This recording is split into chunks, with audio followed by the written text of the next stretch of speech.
lolos dari kematian karena Gundala Seta. Dan guruku masih memandang muka gurumu. Ajar kau perempuan! Iya.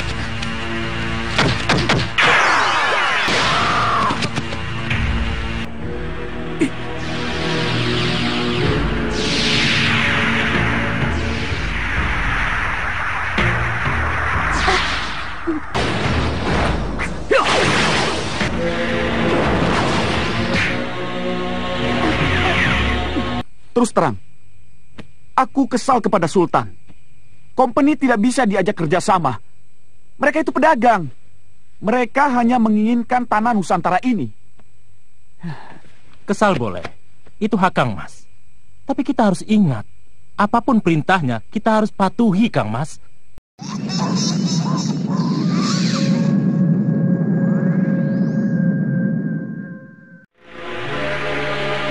Baginda Sultan menyuruh kita agar tidak melawan Company. Beliau takut perundingan yang akan dilaksanakannya gagal. Di awal episode ini, kita menuju pada Temenggung Martoloyo yang di saat itu sedang menyampaikan tentang pesan Sultan kepadanya melewati Temenggung Martopuro. Namun walaupun ia tidak boleh bertindak, ia tetap menyuruh Gendawar dan Patih Pusponegoro untuk mewakilinya, sekaligus menjadi pimpinan untuk menindak tegas Company yang berlaku sewenang-wenang terhadap pribumi. Sang Temenggung pun menugaskan patihnya untuk memimpin bagian wilayah barat, sedangkan Gendawar atau Demang Pranantaka ditugaskan di wilayah selatan Tegal. Setelah itu, mereka pun segera bubar melaksanakan tugasnya masing-masing. Company harus lenyap dari bumi Nusantara ini. Kita harus tetap berjuang. Insya Allah, Kanjeng. Ngapain sih kamu? Kita ini sedang menyamar. Tapi jangan sering berdiri di tempat terbuka. Kalau ketahuan, kita semua celaka.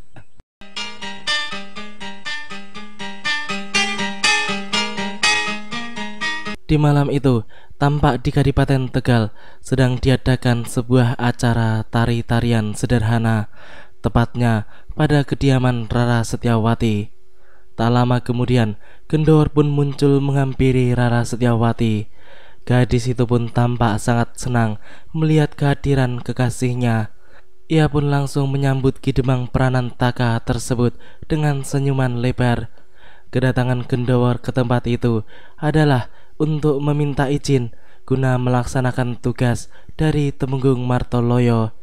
Dengan demikian, maka untuk beberapa hari ke depan ia tidak akan bisa bertemu dengan Rara Setyawati, sebab ia akan berada jauh dari tempat gadis itu berada. Hari Rabu nanti Kakang berangkat meninggalkan Tegal mengemban tugas. Terpaksa kita berpisah sementara di Ajeng. Boleh aku ikut? Aku bisa membantu Kakang sewaktu Kakang menghadapi kesulitan. Tidak di Ajeng. Tugas Kakang bukan tugas biasa. Kami tidak boleh diikuti oleh siapa-siapa. Kami hanya bertiga. Kalau begitu, aku titip satu orang saja. Siapa? Sujana, anak Mbok Dayangku. Ilmunya lumayan tinggi untuk membantu Kakang sewaktu-waktu. Kakang harus minta izin dulu pada Kiai Sepuh di Ajeng. Jika diizinkan, dia aku bawa.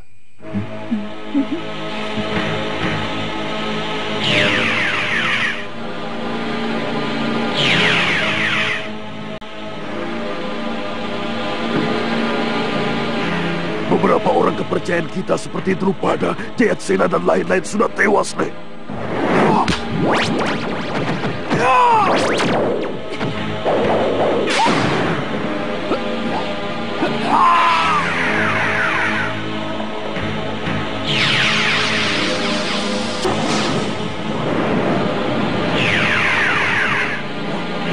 Kakang Drupada.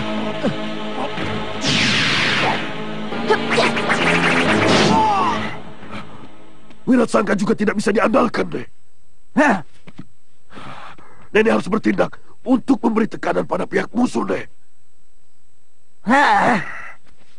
Sebenarnya, kekuatan kita belum kuat untuk menggilas pihak musuh. Mak Lampir pun menyadari bahwa kekuatannya tidak sanggup untuk menghadapi musuh-musuh mereka yang rata-rata berkepandaian tinggi dan sulit untuk dikalahkan. Namun kemudian nenek setan tersebut pun mengerahkan sihir ilmu hitamnya untuk mengacau di desa-desa wilayah Kadipaten Rembang. Di malam itu tampak puluhan bahkan ratusan kelelawar dan anjing-anjing atau serigala siluman sedang bergerak ke desa Banyu-Urip. Siluman pasukan Mak Lampir itu pun bersiap untuk mengacau di desa-desa wilayah Rembang. Para peronda pun tampak ketakutan mendengar suara menyeramkan yang berasal dari serigala-serigala siluman tersebut. Para warga yang sedang tidur pun sampai terbangun dari tidurnya karena mendengar suara mengerikan itu. Seketika itu, desa tersebut pun menjadi gempar. Di mana-mana terdengar suara jeritan penduduk yang ketakutan melihat serigala. Bahkan para peronda di desa sebelah pun mulai mendengar jeritan-jeritan dari desa Banyu-Urip.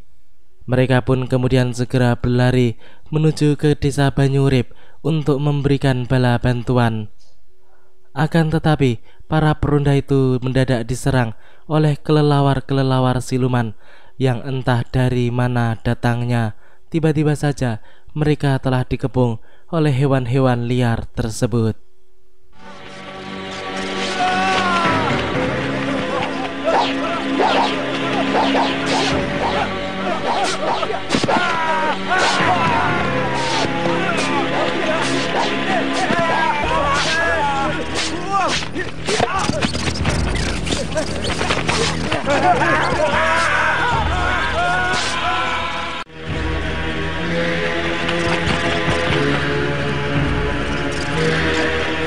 Lari! Lari!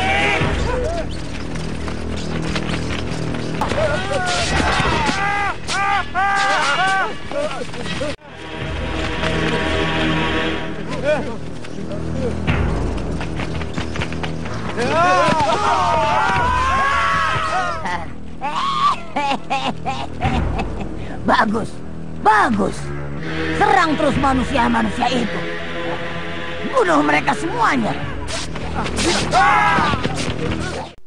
Mak Lampir tampak merasa puas melihat pasukan kelelawar dan serigala-serigalanya berhasil membuat penduduk di dua desa tersebut menjadi kalang kabut.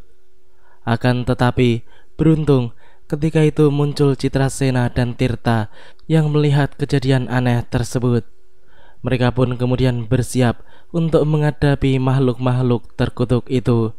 Ribuan kelelawar tersebut pun kemudian mengepung dan menyerang mereka. Keduanya pun berusaha membabat habis kelelawar-kelelawar yang mendekati mereka dengan senjata pusaka masing-masing. Tirta pun jelas menggunakan pedang naga angkasa, sedangkan Citrasena menggunakan tongkat tengkorak emasnya.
Tirta pun kemudian menggunakan salah satu ilmu pamungkasnya untuk menghadapi kelelawar-kelelawar siluman tersebut.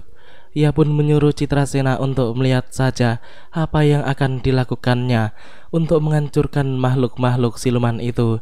Dan ternyata ilmunya begitu hebat, membuat Citrasena menjadi kagum dan cukup terkejut, sebab ia tahu ilmu apa yang digunakan oleh Tirta tersebut. Dan ilmu itu adalah ilmu yang sangat langka.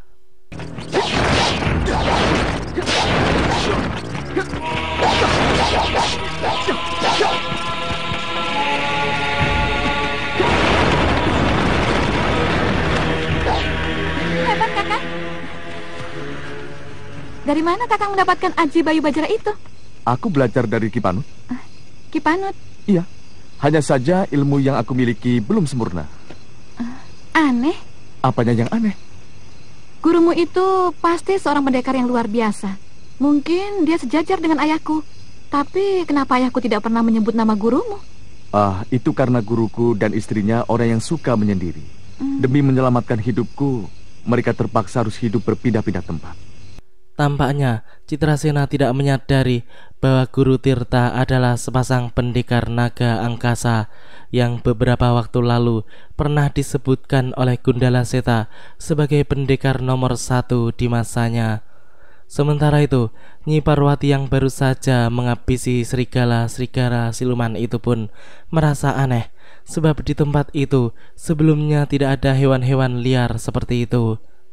Pengemis tangan 1000 pun mengatakan bahwa mereka tidak perlu tahu dari mana makhluk-makhluk liar itu berasal. Yang penting mereka sudah bisa mengusir dan membunuh makhluk-makhluk berbahaya itu. Pengemis tangan 1000 pun kemudian mengajak Nyi Parwati untuk mengunjungi kepala desa tersebut guna melaporkan apa yang tengah terjadi dan bagaimana mengatasi makhluk-makhluk seperti itu. Kalau si pengemis bau dan si Parwati tidak muncul, desa itu pasti sudah hancur. Tapi Ma, di desa Banyu Urip, pasukan kelelawarmu juga dihancurkan oleh sepasang anak muda. Yang laki-laki memiliki pedang naga angkasa, sedangkan yang perempuan anak kesayangan Gundala Seta. Mereka adalah pendekar muda yang pilih tanding. Aku ingin mencari mereka. Aku ingin mencoba sampai di mana kedikjayaan orang-orang yang kau sohorkan itu. Kau mau mencari pengemis tangan 1000? Iya, Ma. Kau mencari mati. Jangan menghinaku, Mak Lampir. Aku tidak menghinamu. Tapi dalam bertempur, kita harus bisa memperhitungkan kekuatan lawan agar kita tidak mati sia-sia. Suatu saat, kita akan maju bersama-sama untuk menggilas dan membunuh musuh-musuh kita. Kapan? Dasar lampir, mimpi saja ia mau mengalahkan orang-orang sakti golongan putih. Sedangkan kata Kili, siluman buaya itu pun tampak sama saja seperti Narasura. Ia tidak mau melihat dulu siapa lawannya. Semua pendekar sok-sokan mau dilibasnya. Padahal menghadapi Maesa saja ia sudah hampir mati kalau tidak ditolong oleh Mak Lampir. Si Lampir pun tampak sangat geram melihat kesombongan siluman buaya tersebut. Kini kita menuju pada seorang pemuda yang bernama Sujana, di mana pada saat itu ia sedang memanggul bambu dan daun jati. Sepertinya ia adalah Pekati yang merupakan calon abdi Gendowor di Kadipaten Tegal. Karena Gendowor sudah menjadi Demang.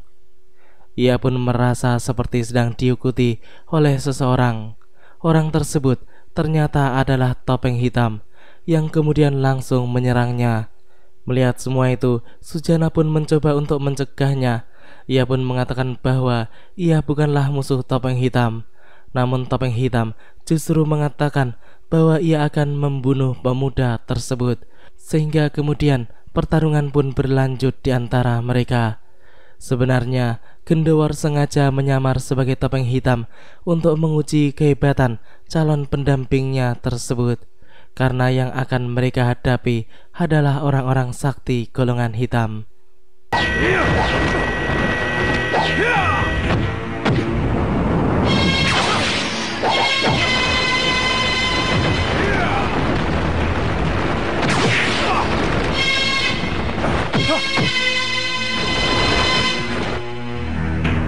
Tahan!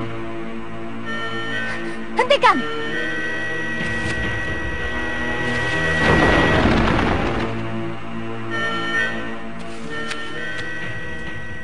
Siapa yang kau lawan itu, Sujana? Topeng Hitam. Aku tahu dia Topeng Hitam. Maksudku kau kenal siapa dia? Tidak, Kanjeng Roro. Tapi mengerankan sekali. Dia datang ingin membunuh saya, Kanjeng.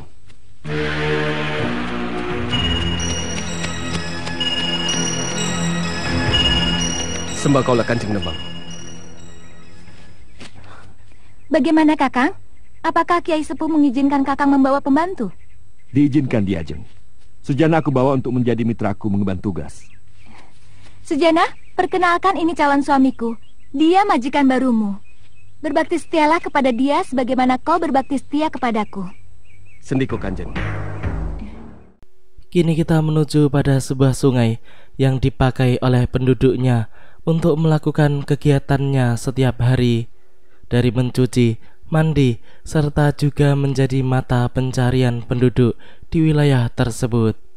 Mulai dari anak kecil sampai dewasa, semuanya bersendak gurau sambil berenang di tempat itu, sedangkan para wanita mencuci di pinggir sungai. Lalu dari pinggir sungai tampak seekor buaya yang berukuran sangat besar masuk ke dalam air dan berenang perlahan-lahan menuju ke arah tempat bergerombolnya para penduduk. Akan tetapi, semua orang yang ada di situ sama sekali tidak menyadari kehadiran buaya tersebut, sebab selama ini di sungai itu tidak pernah ada yang namanya buaya. Di sisi lain, tampak Ki Jagabaya dan seorang pemuda sedang menuju ke area sungai. Namun mereka terkejut ketika melihat ada seekor buaya yang sangat besar di sungai itu. Tanpa pikir panjang lagi, mereka berdua pun segera memberikan peringatan kepada para penduduk yang sedang mandi di sungai itu untuk segera menepi naik ke daratan. Semua orang pun menjadi panik mendengar aba-aba tersebut. Hanya saja ada dari mereka yang tidak sempat menyelamatkan diri dan menjadi santapan buaya tersebut. Buaya? Sadam dimakan buaya. Sadam dimakan buaya. Tolong! Tolong! Tolong! Tolong! Ada apa? Ibu, Natimun teriak-teriak. Tolong! Tolong! Natimun, ada apa? Ada buaya. Kenapa kamu teriak-teriak seperti orang kesurupan saja? Maksud saya, ada orang dimakan buaya. Buaya? Buaya?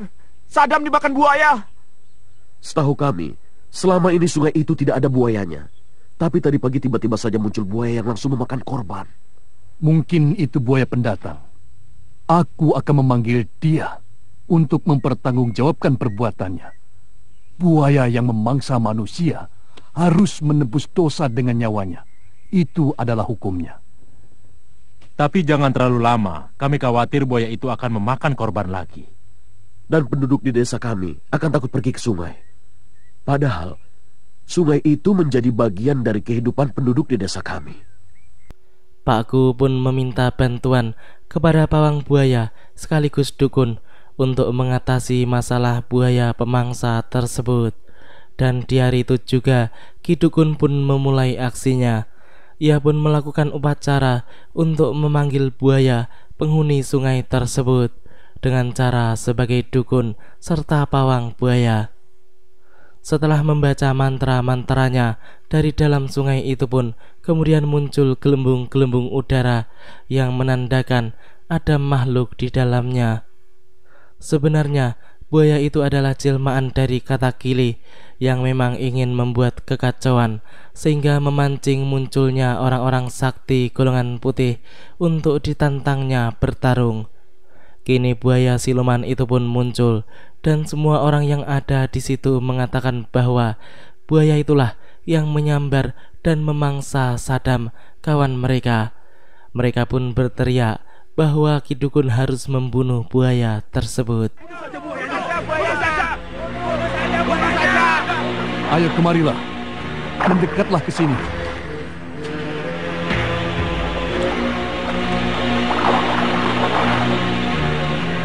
Kau berhutang nyawa manusia yang sudah kau bunuh. Sekarang kau harus bayar dengan nyawamu.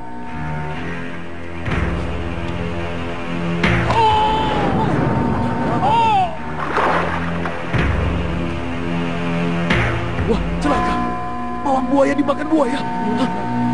Dalam waktu singkat, buaya itu sudah memakan 2 korban. Si Sadam dan pawang buaya itu. Aneh. Biasanya buaya tidak berani terhadap pawangnya. Mungkin ilmu si pawang belum tinggi, sehingga dia menjadi korban buaya yang mau dibunuhnya. Lalu, bagaimana selanjutnya? Sekarang kita tidak berani pergi ke sungai, takut disambar buaya. Bahkan beberapa orang penduduk sudah berencana pindah ke desa lain. Susah kalau semua orang pergi. Desa ini akan jadi desa mati. Padahal leluhur kita membangun desa ini dengan susah payah. Iya. Kisanak, kalau boleh tahu, di mana sungai terdekat? Beruntung di desa itu kebetulan sedang ada Gundala Seta.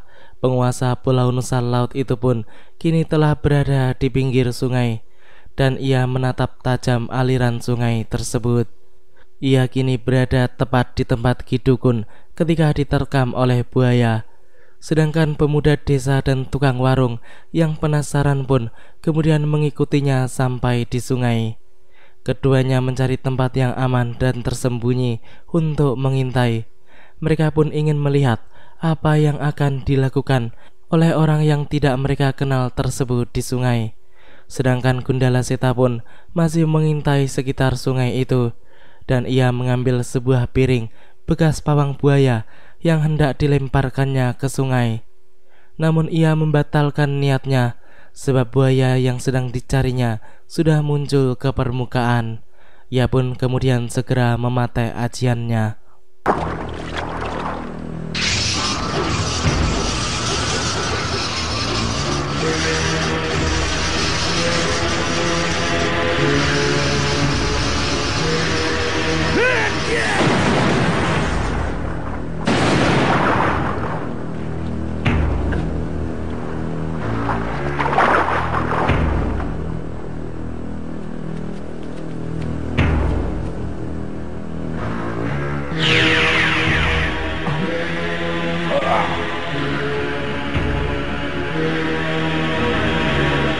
Kau berani menggangguku? Apa kau sudah bosan hidup? Kau telah banyak membunuh manusia. Kau harus bayar dengan nyawamu. Kau mau membunuhku? Aku dulu yang akan membunuhmu. Aki, tunggu sini. Setelah mengetahui siapa buaya itu, pemuda kampung tersebut pun kemudian segera berlari menuju pada kediaman lurah desa tersebut. Ia pun memanggil-manggil nama Ki Lurah dengan nafas yang terengah-engah. Setelah Ki Lurah menemuinya, ia pun melaporkan bahwa ternyata buaya tersebut adalah buaya siluman, dan kini ada seorang pendekar yang sedang melawannya. Ia pun kemudian mengajak Ki Lurah untuk menonton pertarungan itu menuju ke pinggir sungai, menyusul tukang warung yang ditinggalkannya sendirian di sana. Kini mereka bertiga pun mengintai pertarungan sengit antara Gundala Seta dan Katakili, siluman buaya, anak buah seraba buta yang merupakan sekutu mak lampir. Keduanya pun tampak masih mengadu ilmu kanuragan, dan Katakili sejauh ini masih cukup mampu bertahan walaupun ia sudah sangat keteteran. Mungkin hanya tinggal menunggu waktu saja ia dapat dikalahkan.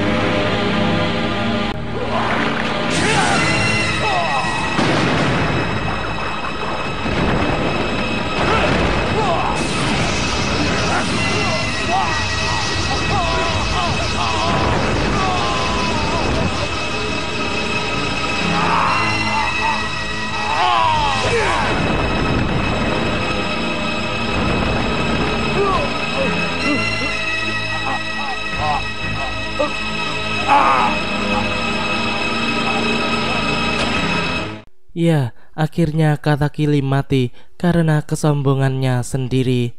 Ilmunya tidak seberapa, namun kesombongannya melebihi ilmunya, sehingga kematianlah yang ia dapatkan. Gundala Seta yang di saat itu sedang dihampiri oleh Ki Lurah dan para penduduknya pun kemudian mengatakan bahwa siluman buaya itu sudah mati. Namun ia meminta kepada mereka semua untuk menguburkan jasad siluman itu dengan layak, dan jangan sampai mayat itu dibuang lagi ke sungai, sebab kata Kili bisa hidup kembali kalau sampai terendam air sungai. Setelah berkata demikian, Gundala Seta pun segera pergi dari tempat tersebut.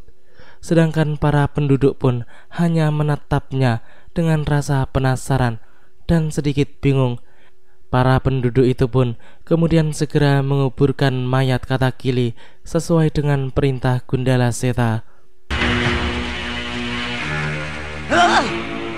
Si kata Kili memang pantas mati. Kenapa kau tidak menolongnya? Untuk apa?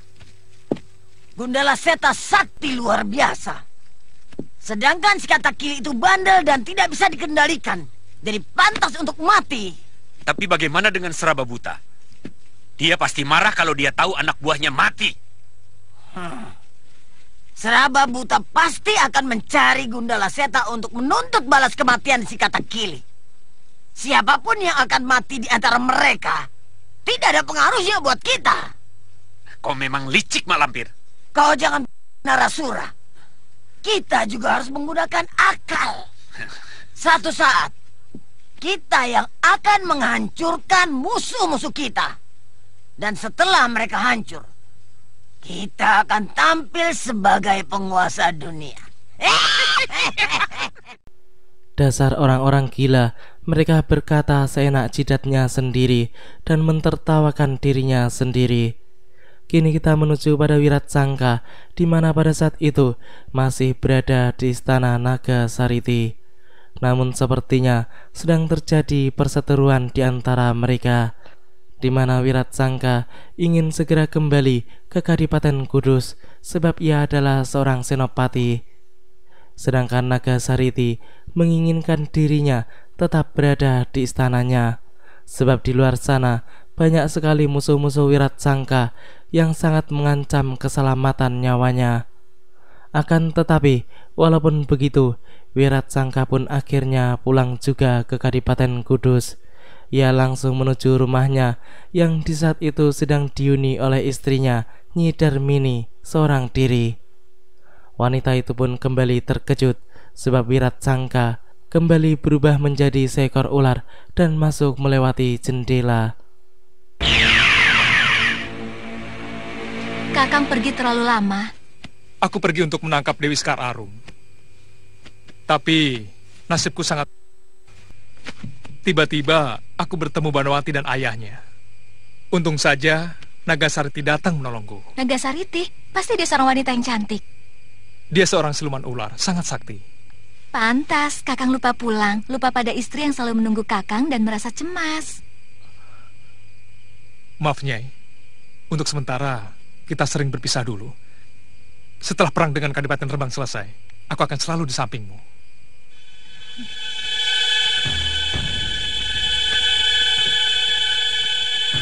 Ada apa? Ada apa, Kang? Dasar lelaki pembohong, ia pun kini merasakan seperti ada orang lain yang pernah masuk ke ruangan tersebut selain dirinya.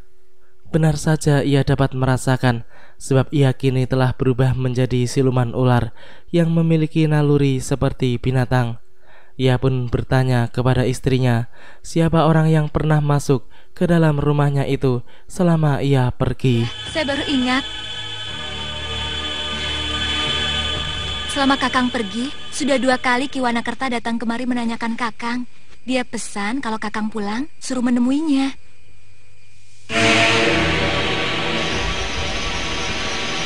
Tidak keliru Rara Setiawati membawakan sejana untuk kita. Iya. Jadi kita tidak usah repot-repot mencari makanan. Wah, sudah matang. Dipersilakan Kanjeng. Iya. Silakan, Kiai. Iya. Silakan, Iya. Kiai. Terima kasih.